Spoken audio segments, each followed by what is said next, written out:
मंदोदरी जैसे ही यह नाम आता है, हमारे जहन में एक ऐसी रानी की तस्वीर उभर आती है जिसके चरणों में दुनिया का हर ऐशो आराम है।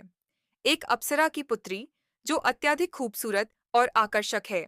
एक ऐसी समर्पित रानी जो स्वयं असुर सम्राट रावण की पत्नी है। सोने की लंका की महारानी मंदोदरी रामायण की कहानी का एक ऐसा पात्र है जिन्हें कभी ठीक से समझा नहीं गया। उनकी पहचान हमेशा लंकापति रावण की पत्नी तक ही सीमित रही और रावण की मृत्यु के बाद उनका अध्याय भी जैसे समाप्त कर दिया गया। रामायण की कहानी की बात करें तो अधिकांश लोग केवल भगवान राम, उनकी पत्नी सीता और रावण के विषय में जानने की जिज्ञासा रखते हैं, लेकिन बहुत ही कम लोग ये जानते हैं या इस बात को जानने की कोशिश करते हैं कि आखिर रावण की मृत्यु के बाद मंदोदरी का क्या हुआ था। अगर आपके दिमाग में भी यह प्रश्न कुलबुला रहा है या इस विषय में जानने की इच्छा हुई है, तो आगे की स्लाइड्स में जानें कि आखिर लंकापति रावण की मृत्यु के बाद और विभीषण को राजपाट मिलने के बाद मंदोदरी का जीवन कैसा था। लेकिन उससे भी पहले मंदोदरी के जन्म और उनके परिवार के विषय में जानने की कोशिश करते हैं। हिंदू पुराणों में दर्ज एक कथा के अनुसार एक बार मधुरा नामक एक अप्सरा कैलाश पर्वत पर पहुंची। देवी पार्वती को वहां न पाकर वह भगवान शिव को आकर्षित करने का प्रयत्न करने लगी।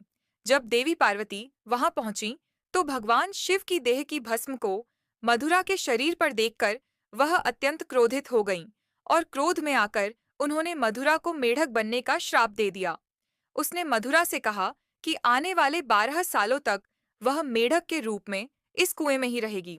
भगवान शिव के बार बार कहने पर माता पार्वती ने मधुरा से कहा कि कठोर तप के बाद ही वह अपने असल स्वरूप में आ सकती है, और वो भी 1 साल बाद। असुरों के देवता मयासुर और उनकी अप्सरा पत्नी हेमा के 2 पुत्र थे, लेकिन वे चाहते थे कि उनकी एक पुत्री भी हो। इसी इच्छा को पूर्ण करने के लिए उन दोनों ने कठोर तपस्या करनी शुरू की ताकि ईश्वर उनसे प्रसन्न होकर एक पुत्री दे दें। इसी बीच मधुरा की कठोर तपस्या के 12 साल भी पूर्ण होने वाले थे। जैसे ही 12 वर्ष पूर्ण हुए, वह अपने असल स्वरूप में आ गई और कुएं से बाहर आने के लिए वह मदद के लिए पुकारने लगी। हेमा और मयासुर वहीं तप में लीन थे।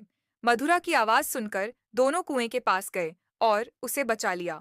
बाद में उन दोनों ने मधुरा को गोद ले लिया और उसका नाम रखा मंदोदरी। एक बार रावण मयासुर से मिलने आया और वहां उनकी खूबसूरत पुत्री को देखकर उस पर मंत्रमुग्ध हो गया। रावण ने मंदोदरी से विवाह करने की इच्छा जाहिर की, जिसे मायासुर ने अस्वीकार कर दिया, लेकिन रावण ने हार नहीं मानी और जबरन मंदोदरी से विवाह कर लिया।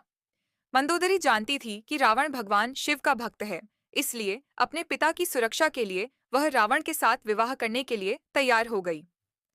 रावण और मंदोदरी के 3 पुत्र हुए, अक्षय कुमार मेघनाद और अतिकाय। रावण बहुत अहंकारी था।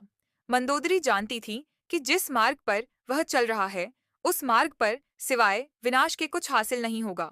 उसने बहुत कोशिश की ताकि रावण सही मार्ग पर चल पड़े, लेकिन ऐसा कुछ नहीं हुआ।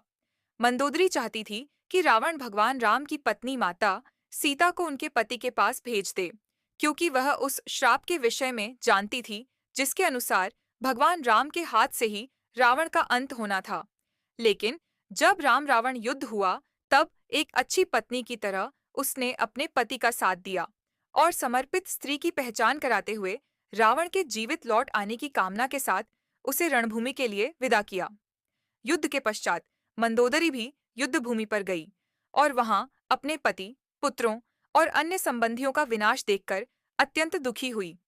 फिर उन्होंने भगवान राम की तरफ देखा, जो स्वयं अलौकिक आभा से युक्त थे। भगवान राम ने लंका के सुखद भविष्य हेतु विभीषण को राजपाट सौंप दिया। अद्भुत रामायण के अनुसार भगवान राम ने मंदोदरी को यह सुझाव दिया कि वह विभीषण से विवाह कर ले। साथ ही उन्होंने मंदोदरी को यह भी याद दिलाया कि वह अभी लंका की महारानी और अत्यंत बलशाली रावण की विधवा है।